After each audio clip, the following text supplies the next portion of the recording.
Well, good evening, guys. Glad you're here. I'm going to share my screen and we will begin our game or this evening's lesson with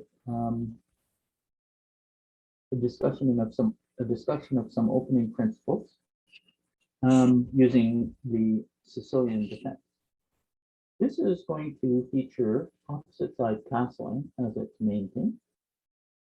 And so we're going to go through important things. I'm going to go through it quickly.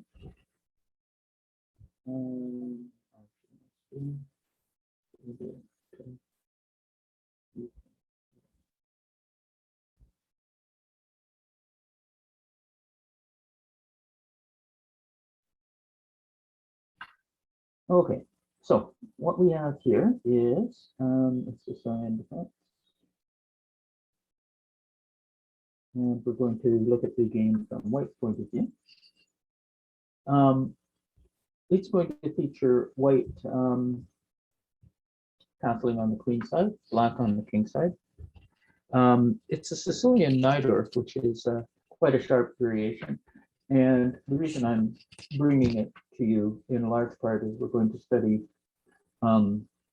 just through the application of opening principles, and we're going to look at some of these principles in action by looking at actual games. So in the opening, one needs to, or a person needs to develop their pieces as quickly as possible and look to create threats where possible. However, you can't just go out all out to attack your opponent because modern defensive techniques are quite good. And the players are usually good calculators and understand the game to a very high degree. So Alexander Grishchuk is among the world's top 10, I believe. If not, he is very close.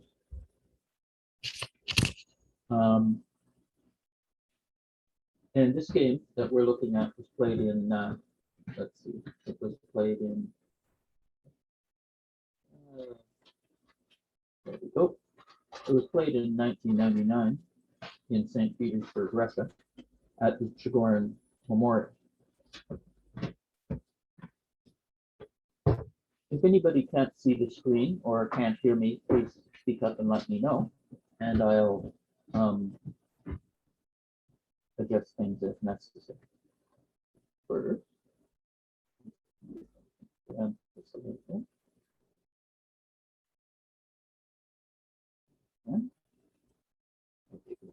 And it doesn't matter, we'll. Oops. Oh.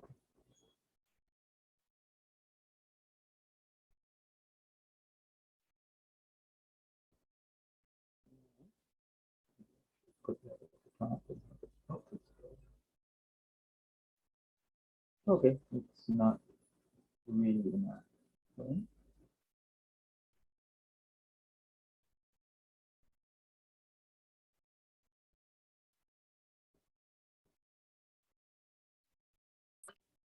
Okay, there. Oops.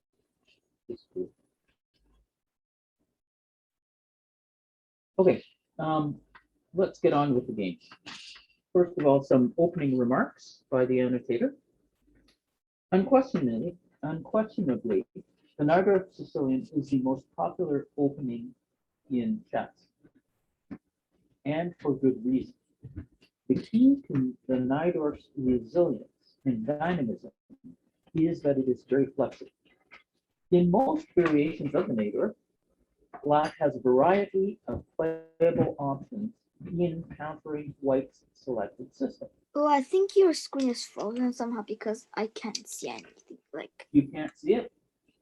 Yeah. Oh, I mean, I can see your screen, but like nothing's moving. I mean, yeah. Oh, I know. I'm just reading some introductory remarks. Oh. Okay, so let's go from here. Okay, as all of you know, this is the Sicilian defense. And if you play white and you play e4, you're going to meet this opening as you get to 16, 17, or 1800. Pawn takes pawn, knight takes pawn, and after knight f6, this is an important move. What it does is it calls the knight to c3 to defend the e pawn. And so a6, this is the main line, and f3. Now, this is the beginning of several different systems. And white plays this in order to ensure that when he places his bishop on e3, why isn't this? There we go. Then the move, knight g4, is obviously not playable. So f3. So a6, and now f3. So the purpose of this is twofold. Guards the e pawn, obviously, freeing the knight. But it supports the possibility of playing g4, and it is preventative against knight g4. It's a preparatory prophylactic move. Now, the English attack featuring 6 bishop e3. What move are we on here? We are on, we are on move 6. Okay. So you can get here by various transpositions. And so white chooses before playing bishop e3 to ensure that the knight can't swoop in. Now, there is Kasparov used to play this, and he would play bishop e3 directly. And then after knight g4, he would simply move this bishop away. And he did this in order to induce the following.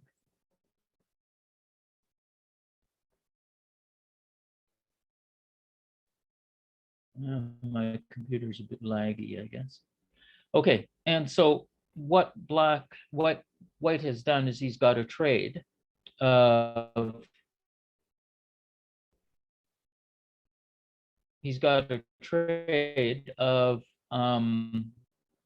a weakened or slightly loosened kingside for a lead in development.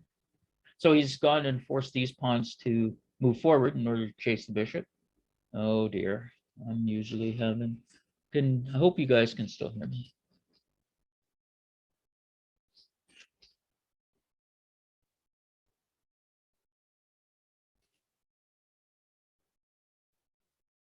Okay. However, what Grishchuk does in this game is he says, I want to play f3 first. Now, continuing the introductory remarks. The black side of the Najdorf is flexible. The English attack is the game we're going to discuss. It came into popularity as a weapon against the Najdorf in the 70s, thanks to the efforts of the British wave of GMs that emerged at that period, John Nunn, Nigel Short, and Michael Adams. Nowadays, it represents the weapon of choice for e4 players of all levels. In most lines of the English attack, white plays an early f3 in order to guard the e4 pawn and support a flank storm g4, g5. There are exceptions to this, and one of those exceptions is to, after this move, and let's see, knight f6, a6, and bishop e3. The screen is frozen for me. I mean, actually, bishop, I think. Did the piece move there? Yeah. Okay, bishop e3. Now, what you can do here is play e6. And this is the Scheveningen treatment. And here Shirov decided to attack immediately with g4. And the idea is that if you play e5 to supposedly win a piece, then the knight goes in there, and there's a very sharp attack after g6. Black can react to this plan of bishop e3 in a number of ways, but the truly classical Najdorf reply to bishop e3 is e5. So if you meet this, or if you did play bishop e3, it's a good possibility that e5 would be played. And the idea of this is to obviously drive the knight out of the center and then play for control of the d5 square with these two pieces and play a quick e5. Of course, this doesn't come easily because white will be doing his utmost to prevent your playing d5 and activating your position by either threatening to take this pawn or advance to d4. But e5 is the truly classical way of meeting this. All right, so we have bishop e3.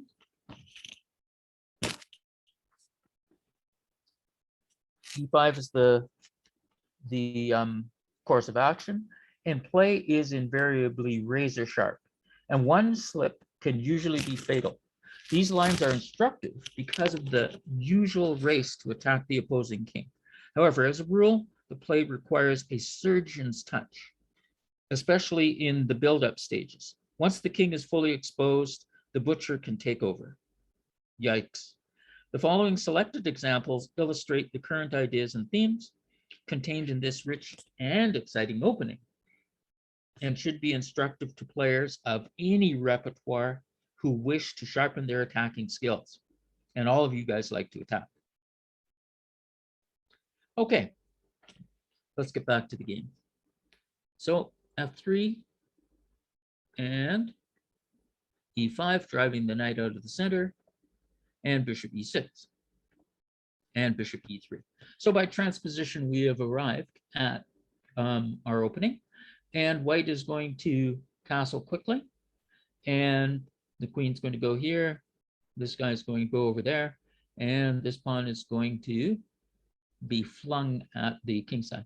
Now, wing attacks, as you guys know, are usually an attack on the center, because pieces are usually placed in the center or close to, this being the center, as you guys know. And pieces placed in the subcenter, influencing the center directly, are important pieces. And if you can drive them away, that will increase your control of the center. All right, so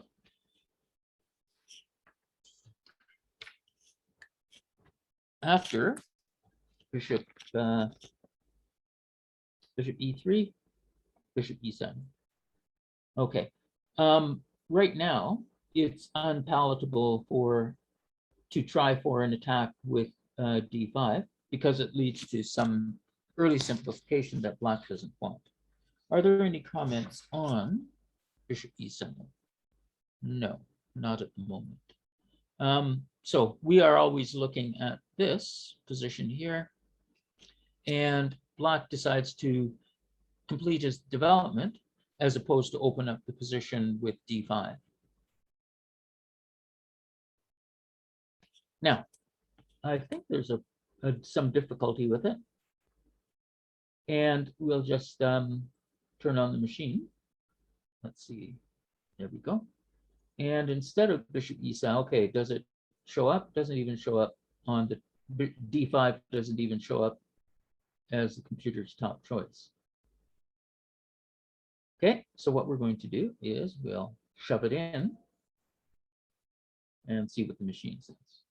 And it says that white gets an immediate tangible advantage with a capture on the square. And if we go through the moves,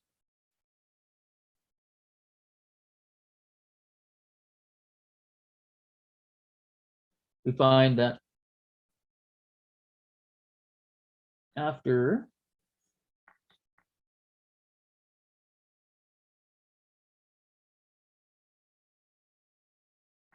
bishop d5, just bringing out the queen as a big problem.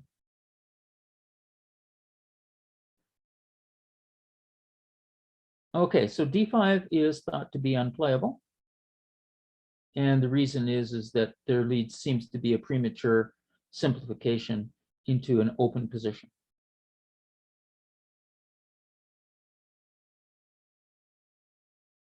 Okay, thank you. So first, bishop e7.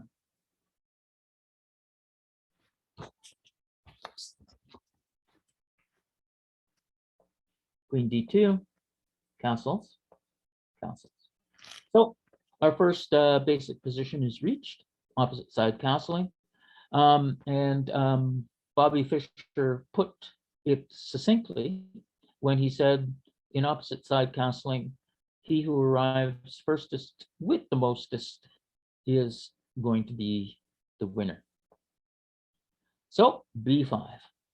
This is played because these two guys are targets, and their moves, these knight moves, are restricted should pawn advance come about. So king b1. This is a prophylactic, obviously. Obviously, what do you mean? Obviously. To defend the a pawn, and also to get the king off a potentially dangerous diagonal and off a potentially dangerous file. So king b1, knight at b to d7. Okay, what you are seeing here with bishop e7 and knight at b to d7, you are seeing what are called building moves. Okay. What's happening here is black is essentially building up his position. He's going to play knight b6 if possible, rook c8.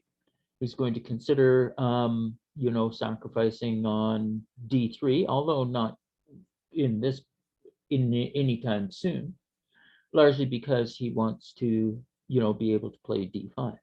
You notice white's build up in the center, these guys here, restrains d5 quite vigorously. Okay, let's continue. Let's see if there's any comments. Oh, yes, there is a comment back. All right.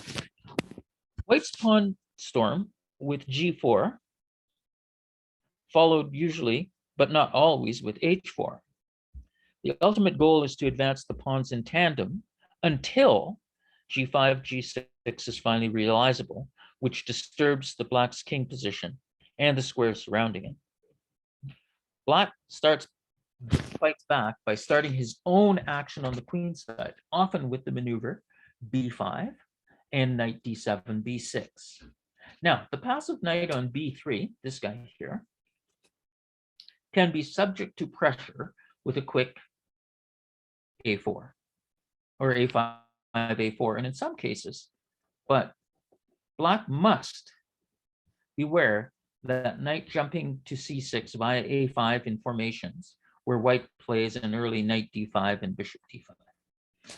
So sometimes you, especially with this formation here, hello, you guys can still hear me? Good. With this formation here, it's possible to play a knight to d5 and have a capture and a pawn recapture. Then, if you hassle this knight without adequate preparation, what's going to happen is this could be an invasion. It's not going to happen now, but it's something that happens in the future. Notice the consequences of white's various moves, right? a5, a4 right now would be, pretty well, obviously a blunder. But after the knight moves, placing the knight on a5 after a5, a4, it would obviously be a blunder. However, should the knight move to d5, that uncovers the queen's action on the square. Of course, we'd have to get rid of the queen and the rook in order to be able to play knight a5. But usually what happens is the rook moves off the a file, making it possible for there to be an invasion with knight a5 if black is not careful. Anyway, some attacking ideas for you to be aware of. All right, let's continue on. So b5, king b1. In this ultra sharp line, timing is everything. White should get his kingside pawns in motion at once with g4. And there's a game with g4 happening, and after b4, knight d5. And that was played by Tiviakov, Becker, Jensen. And I'll just show you the position. So instead of king b1, which is where we are now, instead of that, let's go back a move. g4 is thought to be a better idea. Why? Because after g4 and b4 and knight d5, and bishop takes d5, and pawn takes d5. So here we see the pawn controlling the c6 square. And after a5,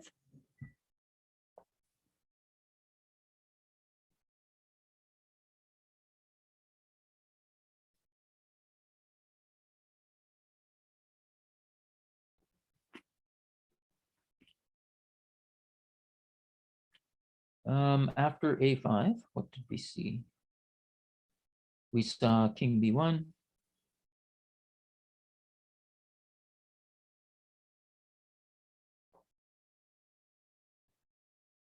and a4, and knight c1. Okay, white's king is adequately protected. This pawn assault is not going to go anywhere because there's good control over the b3 square. And the knight is going to try for the c6 square. This knight is not going to stay here forever. And when it does go here, then this knight at b4 can hop in here. Okay, this game was featured in Tiviakov, Becker, Jensen. All right, so let's go back to the game. King b1 was played. And after knight at b to d7, and g4, and knight b6. Whoa, yikes, there's that square. g5, and knight at f to d7. Okay, so here we have our pawn storms going on both sides of the board. Black's attack seems to be a little more, a little faster because of the fact that there are two target knights, whereas these pawns have to go quite far down the board in order to make contact with the black king side. However, white says your attack is going to run out of steam, and then I will be able to counterattack.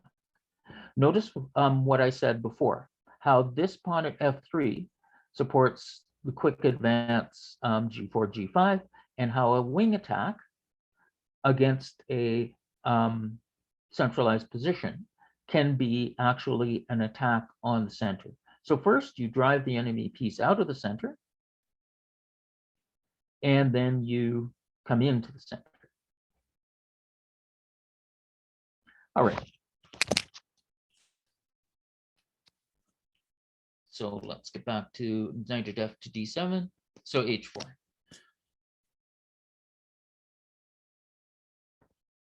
Knight b6. So g4, knight b6, knight at f d7, h4. The race to rip open the respective king positions commences. Black will make contact first with the a5, a4 plan, but white has ideas of creating a queen and bishop battery on the b1 h7 diagonal. A battery like this? Well, we maybe want something like this and somehow get the queen in front of the bishop in order for mate, or have the queen support the bishop from here and induce some sort of hook for the advancing pawns. So queen c7. This is a standard idea to support a advance into the c4 square and begin pressure on the c file, and also connect the rooks.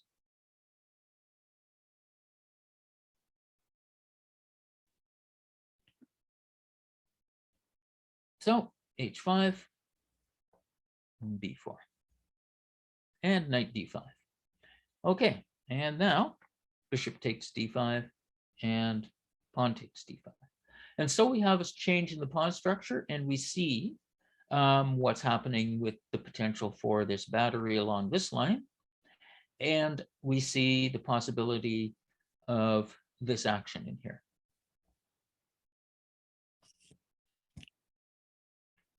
So remember, when castling on opposite sides, the person who arrives with more force in order to open lines before his opponent will usually be the winner, because then his opponent will have to contend with various threats and won't be able to pursue his own agenda on the other side of the board. So a5. Notice how the two target knights are hit by the advancing pawns. Queen d3.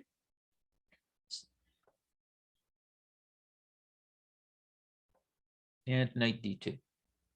Okay, where's this knight going? How are you going to get to c6? Well, maybe c6 isn't my concern at the moment. And what I want to do is send the knight via the e4 square towards the king side. This square here is a blockade square. And if you can establish a piece on this square, maybe the bishop, then what's going to happen is that it's going to be very difficult to oust that piece from that square. Notice how White's wing attack is going, and notice how his center is under control. If you are going to do the wing thing, make sure that the center is adequately controlled. So here, White believes that his control in the d file and control of the e4 square and centralized pieces will guarantee him some success with his attack.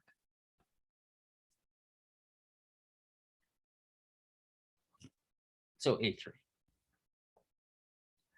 A sharp move. Black must play all out now.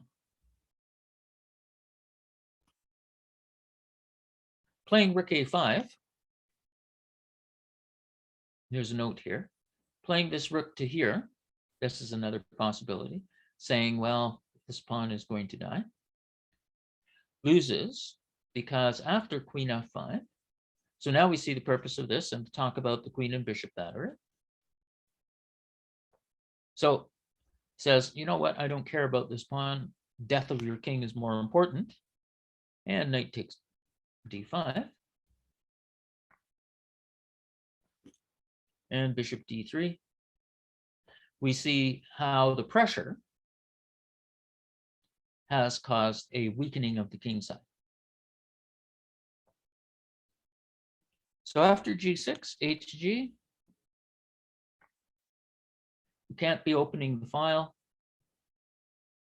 And this piece here is let go because of the time that is gained by the piece sacrifice.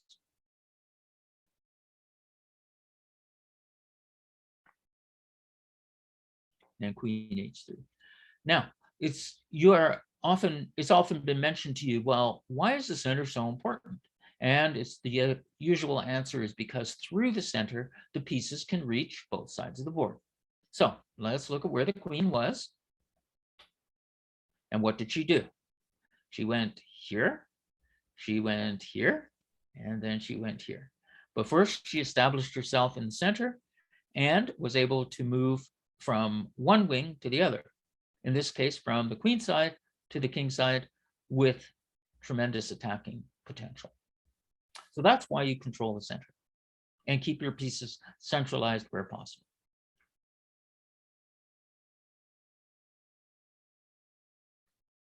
So rook a5 is greedy, and a3 was played.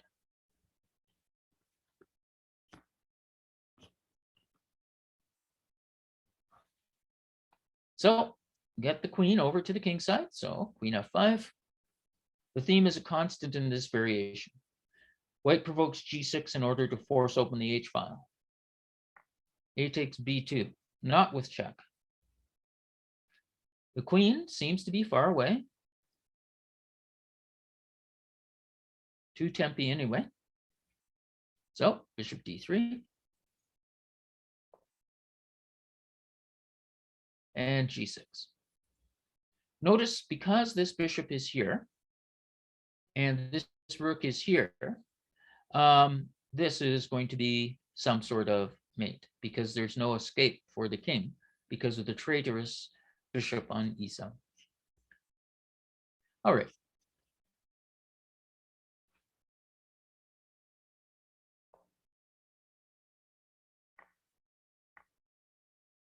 So rook a2. This is played because black wants to garner white's attention, right?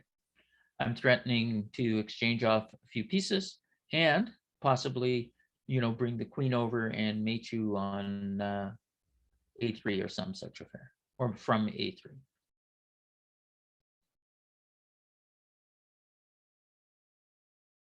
Something like king here,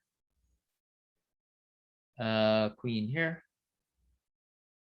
king back, king takes pawn, queen lands down here, king has to go here, and then this guy comes over here with mating.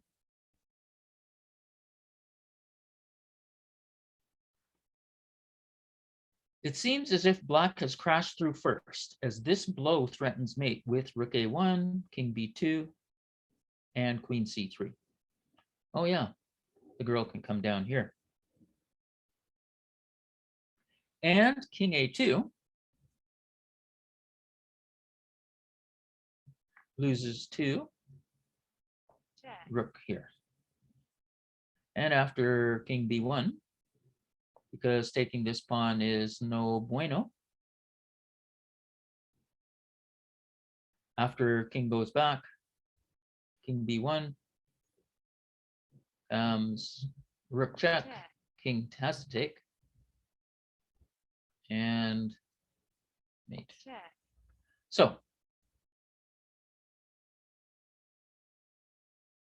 queen a2, you can't take this rook, and there's a powerful mating attack in the air, threatening mate in 2 or 3. However, we can make way for our king, and so play c4. The only move, white denies black's queen access to the c3 square and gives himself some running room. Now black must support his attack or face death after the coming g6 to g7. Hey, and hey.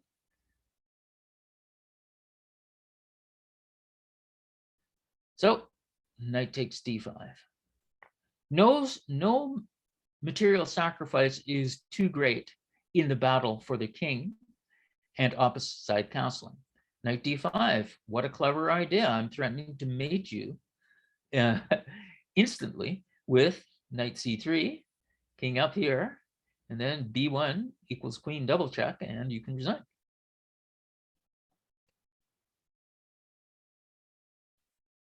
However, Grishchuk stays calm under fire and plays what is a brilliant move. Bishop d4. Bishop d4 covers the c3 square, obviously, and it gains time for his own attack.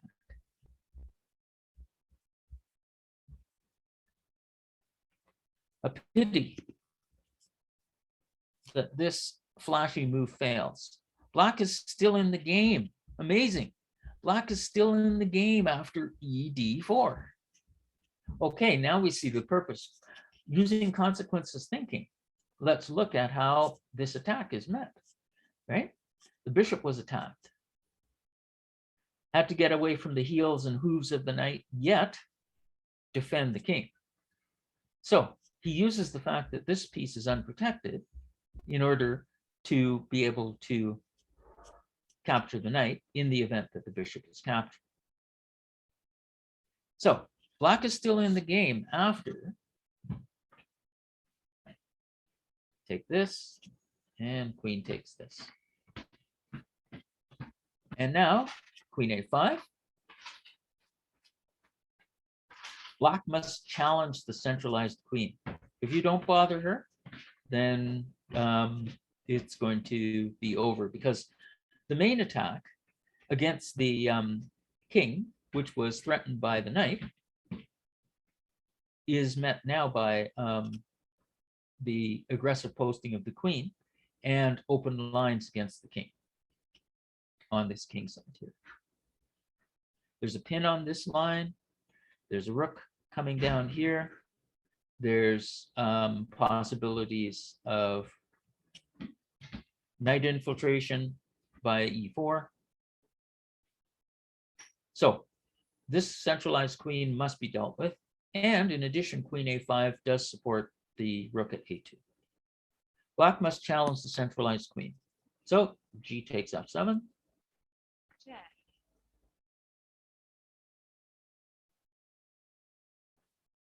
And after rook f7, bishop h7, Check. and king g7. Now, no more force to come forward. And it's time to take stock of what's going on here. And so we see that after possibly queen d4,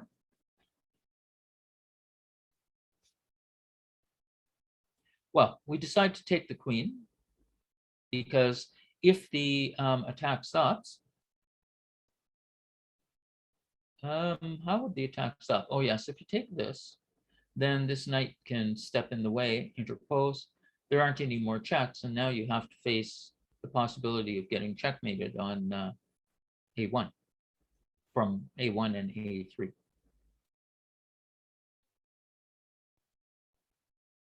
So he decides to take the queen off the board.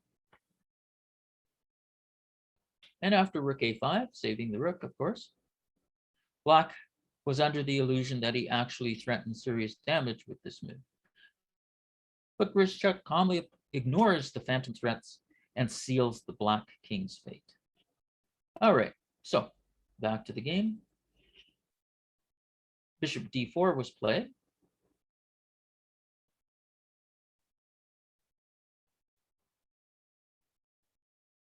And he played queen a7. Wow, what an idea. This attack here, asking for deflection so that this boy can come in here and meet you. Wow, really sharp tactics. All right, however, next comes the beautiful g7. Threat, obviously, checkmate. As well as this rook is hanging. So he just completely ignores the queen and says, do your worst, you can't do anything to me. So rook a1 check, saying, well, you're toast. Check. But he doesn't take the pawn as desired. Blah, he just simply goes here. And after that, there's nothing for you here. All of your pieces are hanging, and mate is threatened. This guy is on pre, she's on pre, right? So, and there's no mate. King seems completely safe. There's a powerful interposition on the b3 square, and you have one more check, and that's it. So after rook c1 check, check, and rook takes, pawn takes check, and king takes. check,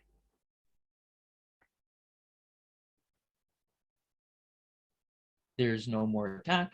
Notice the power of this powerful defensive pieces here. So this king can just simply walk away as necessary, depending on what check you give. And since there's no attack, death happens. And if we go back in this line, and after queen a3, check, we'll see knight b3. Okay, so what principles were in action here that you should be aware of? The first thing is the centralized position of the pieces. And so we see right here,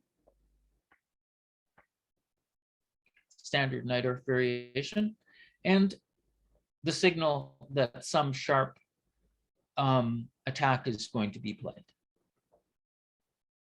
e5, driving the knight out of the center, and development of the pieces in order to push forward. Whoops.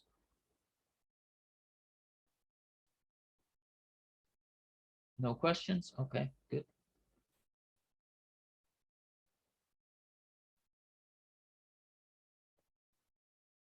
And after bishop e7, playing some building moves. Queen d2, castles and castles. These are standard building moves here. The first thing we should be aware of is that the pawn attack starts and it's a race. It's a timing game now. And whoever arrives firstest with the mostest is the one who will win.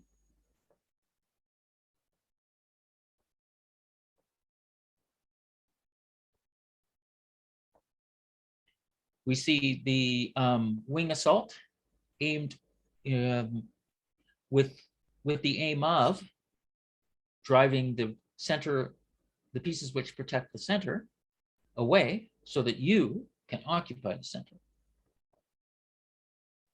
h4, queen c7, h5, b4. Notice how the knights are used as a target for the pawns. And knight d5. So no backwards moves in these sharp positions, only forward. Okay. Now there's this gains a powerful tempo, and as a result, black is, well, to move the queen is just a waste of time. You can't tolerate a knight like this buzzing around. There's possibilities of capturing, and the immediate threat is to remove the guard of the d6 pawn and just take it off the board. So knight d5, queen goes to e7 or d8, guarding e7, and then the knight just simply grabs on e7 and then take on d6, and white changes his strategy to one of simplification into a pawn up endgame. So that's why the capture. And the pawn attack continues. Now, white's guys seem to have got a little bit closer, but there are some tempi to be gained by attacking the target knight. So this is an interesting idea of switching to the other side of the board. Knight d2. And a3, inducing a weakening of the king side and opening the a file. But this is where calculation and pursuing your idea is what is uppermost in white's mind. Now, of course, you'll have to ask some questions about capturing here, but I think, again, the bishop is going to go here, and because of the mate threat, will induce g6, and then this will happen here, And when you capture this piece, then the queen's going to land over here. So pawn takes pawn, bishop d3, g6, take and take. Notice how white is arriving first with the most, although it looks like black is arriving first with the most. However, the open file and this powerful battery here, and the fact that the king is a strong piece, ensures that white's attack is going to be first. So c4, this is the amazing move, and probably had to be seen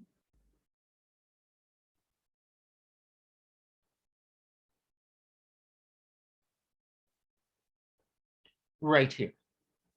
So Grishchuk probably had to analyze, and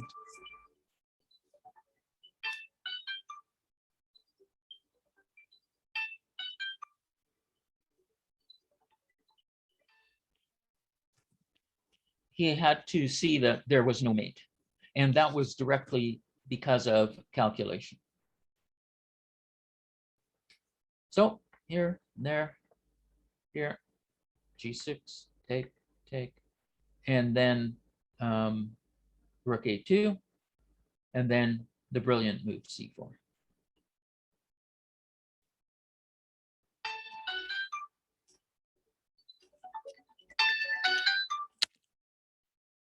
Hello?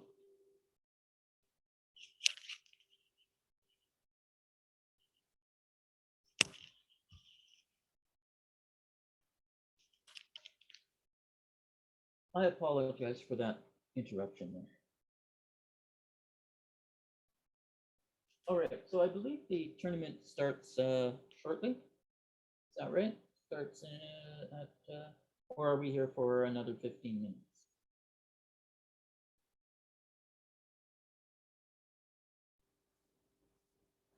All right. The second game I have to look at in this line, in the E5 Sicilian Nighter English attack, is the following. I'll go through it quickly. I spent a lot of time analyzing each move, but we'll go over to this one.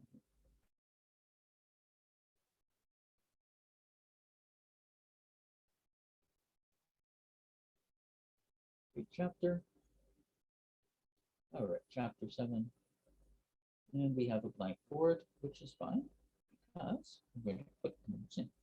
So again, E4, C5, knight F3, 6, D4, CD, knight takes D4, knight F6, knight C3, E6,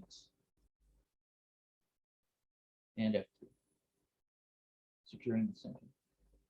Now, some of you, if you play black and you play the Nador, you have to be aware of the whole several of the possibilities in this position, namely bishop 3, f3, bishop c4, bishop e2, bishop g5, and h3. I was at the Battle of Alberta on the weekend, and there was a game played between Ian Finlay as white and Aaron Sequillian as black, and that featured h3. Now, Fischer first proposed this, said, I don't want to waste time. Maybe I want to play f4 quickly. But I do want to make it possible for my bishop to come to e3. So he proposed h3. Well, I saw this in red here, h3, e5. h3 incidentally has the same idea as f3, knight b3, and b5, and bishop b3, and b4, And knight d5. And notice how I want to, one of the possibilities that you can play in this formation. Okay, the reason you can play this is because this move here weakens the dark squares. What? What do you mean weakens dark squares? Well, this square is weak, and this square is weak because they have no pawn protection. So back here after e5, driving the knight out of the center, and then b5, white goes and exploits the weakening of the whole queen side, plays knight b5, and because of the threat to occupy and capture, this e-pawn is indirectly protected. So after knight d5 came takes, and then I think this happened. This happened? No, not knight takes. But I believe knight b to d7. And this protects this square and makes air for the rook and gives the possibility of taking this. Okay. So because of the weak dark squares, white is able to invade. But h3 serves as a prophylactic against knight g4. All right, in this game, f3, and then e5, and knight b3, and bishop e6, and bishop e3, and we see a new move. So this, we could consider this piece formation here and here, and these three binder pieces versus this structure here and this, our basic starting position for this English attack. So bishop e3, e5, knight b3, and bishop e6, f3. So you can arrive at this position by transposition. This is our main starting point. And what was played here was h5. A high-level prophylactic move. So essentially, what white wants to do is play g4, g5. We saw that in the previous game. So black takes a move timeout to prevent this future possibility. Okay, good things about this is the rook is supporting this pawn and has some potential action, controls the g4 square, and slows down white's attack. The negatives is this guy here is possibly going to be stuck in the center for some time. Because, of course, by playing h5, what you've done is weakened your king side. So we'll continue. Knight of d7. Castle's long. So heading for a standard position. And new move. Rook c8. So the difference here in Morozevich versus Sadbakov is that black is not sending the A and B pawns down the board. Got 8 minutes, so we'll continue going through this quickly. So again, king b1. So white plays all the same prophylactic moves, and I suppose he's slightly clapping his hands a little bit because his knights, which were targets for the previous pawn attack, are still back at home base. So bishop e7 and h3. Where have we seen this before?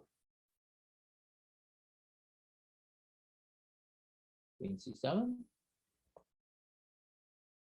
bishop d3. Okay, so now white has made it clear what he wants to do. I'm going to play g4, and after you take, I will take with the h pawn and you will never castle. You'll be stuck in the center. I'll have an open file, and my pawn attack is still threatening to come at. So, well, I can't wait around, so b5 and g4. Now, one of the things, well, didn't black play this in order to, didn't black play h5 in order to slow this down? Yes, he did. Isn't one of the things he wants to do is capture this? No, I don't want to open any lines. I just wanted to slow you down so that I could get my pieces set up for the counterattack. So g4, knight b6.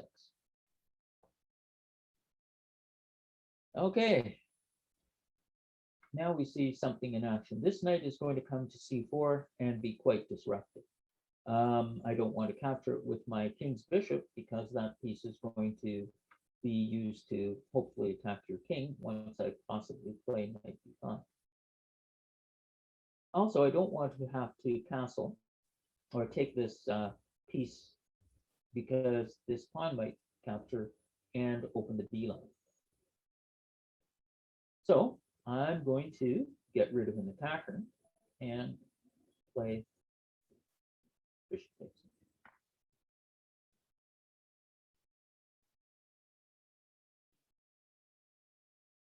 Queen b6, not wasting any time, g5, knight d7. Okay, I have successfully weakened your control of the center, so I'm ready to occupy it. Bam. So there's a recipe for you. f3, g4, g5, drive the knight away, and then slam your knight into d5 and change the pawn structure. Now, here, you can move the queen away and not cause yourself any problems. Okay, I guess the tournament's starting in, oh, here's the link. Thank you very much.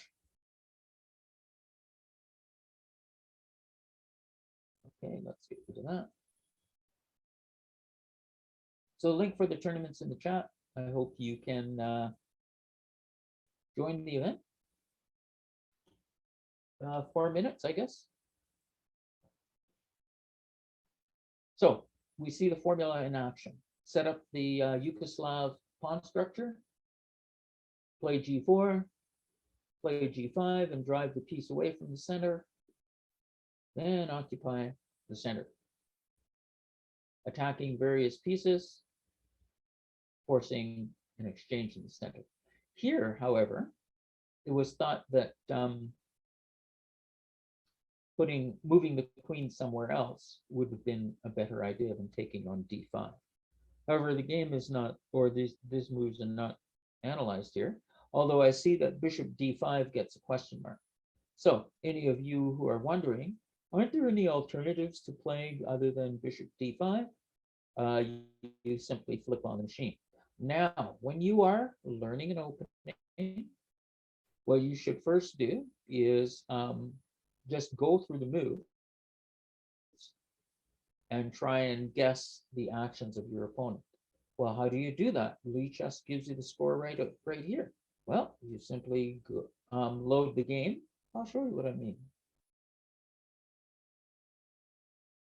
We load the game, and then we hide the moves. Then we go back to the beginning, and we play, you're white, you're playing Sicilian. And so, you know, you're preparing the English attack as your opening of choice. And so you would start here perhaps, and you'd say, what would I play here? And you would think, okay, maybe should I play g4 first and g5? Maybe not, because that's moving pawns early in the opening without your development being complete. So maybe I should first put my bishop on e3. I don't like it on g5 because then after I exchange on here, then my dark squares will be kind of weak. So maybe I'll put the bishop on e3. Okay, and play bishop e3. Let's see. What move was played? f3.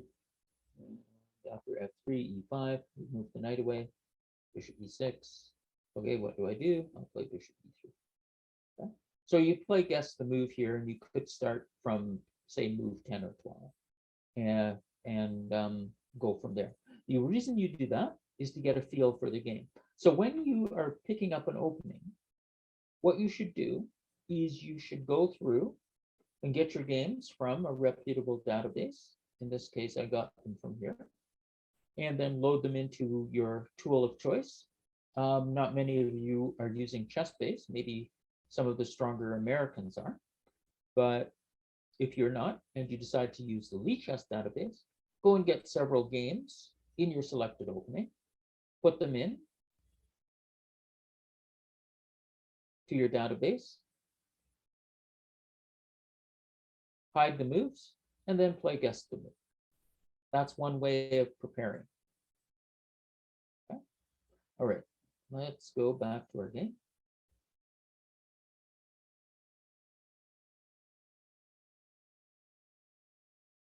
And go from there. So we know our recipe: knight d5 attacking, and bishop d5 was an error.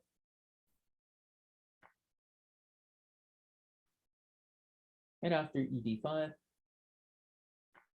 g6 is played.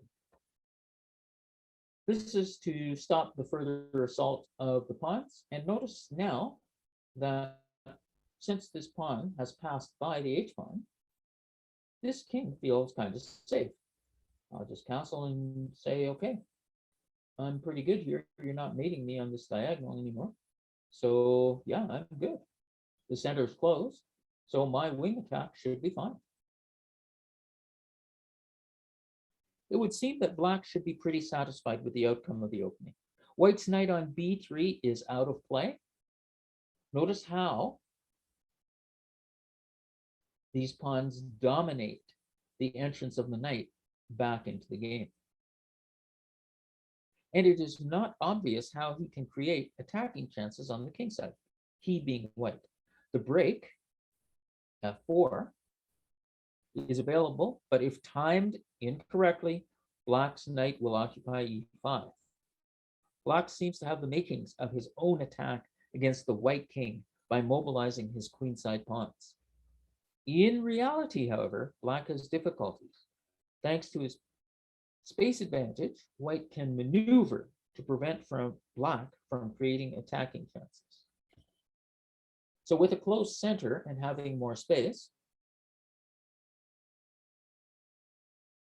and the pawn at d5 confers to white more space, he can consider some maneuvers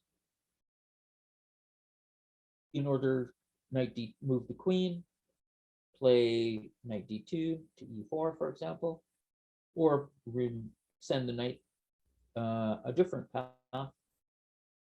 That's one example. All right, let's see how things go.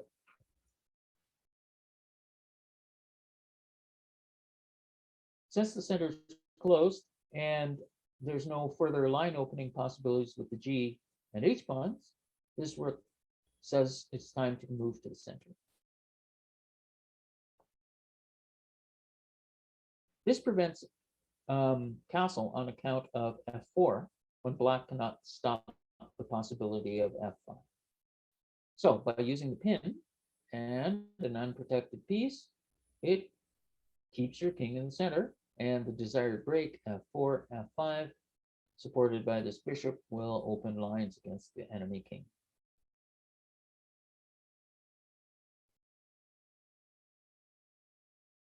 So Her Majesty goes back, and the game continues from here, and we'll discuss this next week. All right, good luck in the tournament.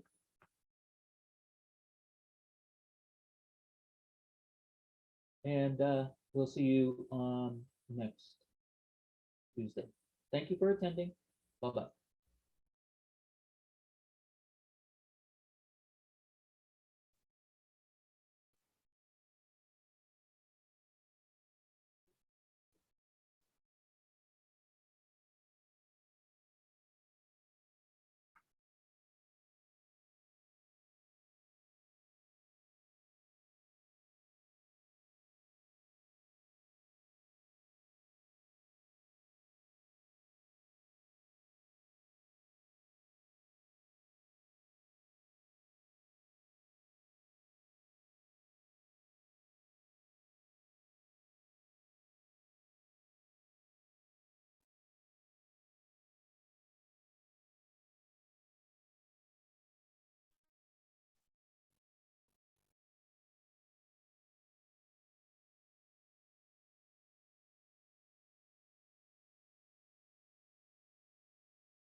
Okay, Sean, I have to go.